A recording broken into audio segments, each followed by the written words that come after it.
Okay, g'day guys.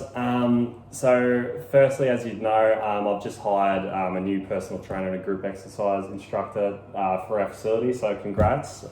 Thank you for jumping on board, I'm sure you'll love it. Thank you. No worries. So today we're just going to go through our induction manual, going through all the stuff that you'll learn here at our facility, but if you ever need a hand with anything, everyone here is happy to help, so just ask as many questions as you like. And then at the end, I'll run you through kind of our emergency procedures and how we're going to exit the building in case of a fire or emergency. So basically here at our fitness centre, so you have to be at least 16 years of age to use the gym. You need to wear appropriate exercise attire, including sneakers and shirts that are free of vulgar or offensive language. So tradies and that coming in, we've kind of put a stop to work boots because they usually come in a bit muddy. They leave a lot of like dirt and everything on the floor, so that's a big reason why we've kind of put that rule in place. We want to be keeping gym bags secured in a locker and free from the gym floor. Obviously, as you guys would know, probably a big tripping hazard if you're going to run a class or something for group fitness. If everyone's gym bags are scattered along the floor, it's going to create some problems. So we want to encourage our members to use spotters and weight collars when using free weights. So obviously we don't want anyone getting injured in our facility. So if you're around just walking the gym floor and you see someone lifting something with a bit dodgy form, kind of ego lifting a bit, I like to encourage all the staff here to just always feel free to give them a hand, chip in, and just kind of offer a spot or just point them in the direction of the collars so they're not going to damage themselves or our equipment. At our facility here, we like to discourage excessive banging and noise when using the dumbbells and the weights. So we don't love it when people kind of just throw their weights on the floor because like often, it creates a bit of members at our gym feel a bit uncomfortable. So we try and avoid this. Also, in a similar sense, we don't like excessive loud talking on the cell phone in the free weight area of classes. We try and just let our members that are there to train just have the facility and not have any interruptions. Obviously, returning all the equipment to its proper spot when we're finished using it, that's massive for not only our clients but for all of us staff as well. We need to make sure we're setting a good example, putting all the weight plates and equipment back where we got it from, and obviously keeping the gym clean and tidy.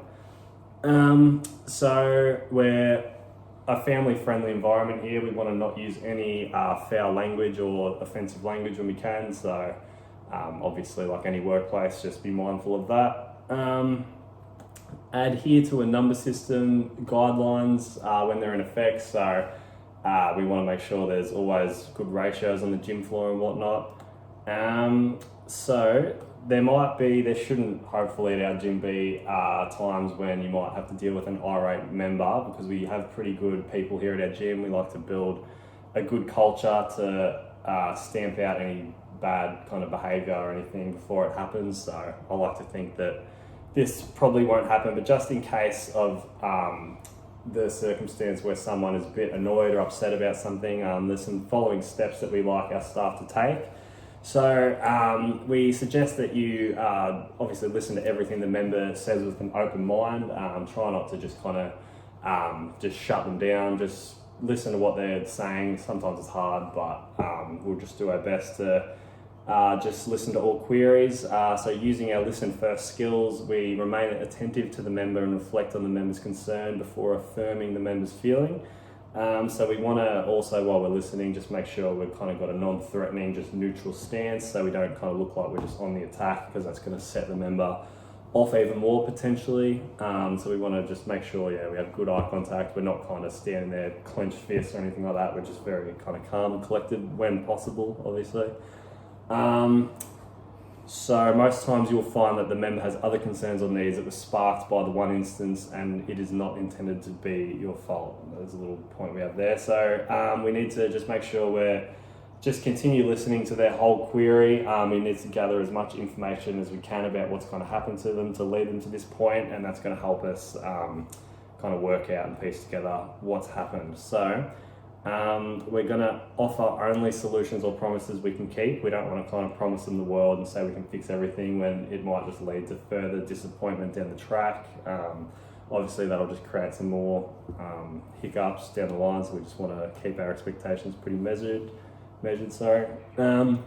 So when the member hopefully has calmed down by this point, offer solutions and ask them what they kind of want out of the scenario and what they feel like would be acceptable, so we can all kind of get back on good terms, and we can hopefully just end any kind of bad situations that occur. But like I said, hopefully that shouldn't happen at our gym, but if it does, just document it, follow it up, and just always keep in mind that we're trying to build relationships with our gym clients, because we want this to be a fun, safe, good place to train. So in addition to all of that, is there any questions so far?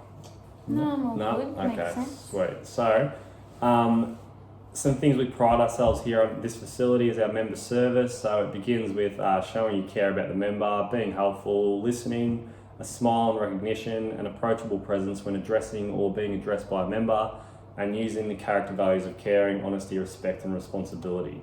Okay. So we also have some compulsory one-on-one wellness coaching and a little consultation to anyone that walks in our doors at the gym. It's a great opportunity for our members to get any questions they have answered in a non-intimidating environment, and receive a bit of a plan for success going forward. So we can go through that in the future. So we do have some risk management procedures. I will go through a few of them, and then we will look at the fire alarm procedure specifically. So emergency procedures. So we've all done our CPR here. We know the drill with our responsibility to administer CPR when we need to. So determine the extent of the injury. If an ambulance is not necessary, so we want to just seek medical assistance as soon as we can. So 000 is going to be our first point of call in most situations, and we need to be filling out those incident reports too, like most places of work. So a few other things: power failures. Okay, inform our director immediately. Keep members calm. Wait for instructions from the director. In all my time working here, that has never occurred, but you never know.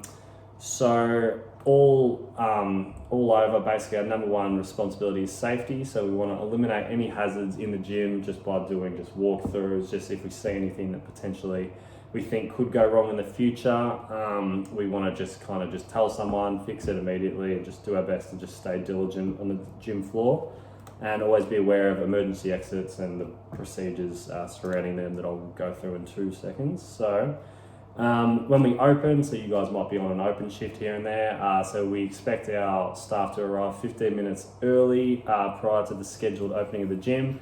Turn off the security system, turn on the lights and the music. We kept this low before about 7 a.m. because of the other neighbours around our gym. Walk around the gym, just make sure everything is in order, and then just get ready to welcome the members. So also with closing, just clean up any equipment that's not in place, should hopefully all be pretty good. Pick up any rubbish around, shut off all the TVs, all the music, and notify the director you've left so he can turn on the security system. Interact with all members when you're on shift. This is something we highly encourage. Check and refill all the spray bottles. We've already talked about a lot of these things, but basically, as I said, just be diligent on the gym floor. Be conscious of safety hazards. So ventilation and climate control. We like to keep the garage door open to ensure there is natural ventilation when possible. Obviously, in the event of really inclement weather, this changes. Hygiene, so we like to encourage all our members to train with a towel, sanitize when they come in. If you're sick, we try to not have people at our gym. And just in regards to our personal presentation, just when you represent the gym working here, just make sure you're always kind of up to scratch hygienically. Wear your gym uniform and runners when running sessions. And proper footwear, obviously clothing. When we're using the equipment, make sure we're using so safely and setting a good standard. What I'll do now, we'll just quickly run through the fire procedure. Okay, so what I'll do now, we'll just run through what happens in the result of a fire in the building. So if there's a gas leak or a fire, everyone in the building will obviously evacuate. So staff, so us, we're going to direct the members out to the car park. So in this event, I'll just pretend that you guys are the members. So just follow me and we'll just come out to the car park, or the hypothetical car park out here. So staff will let the members out first, obviously, just make sure that no one's left in the building. Once everyone is out in the car park, away from the building, we'll just kind of go even further away. So just follow me down here, guys. That'll do. So once everyone's kind of away from the building, we've evacuated, the staff has double checked that everyone's out, we'll just wait for directions from the manager, and the staff will just go double check everything, and then we'll just await further instructions.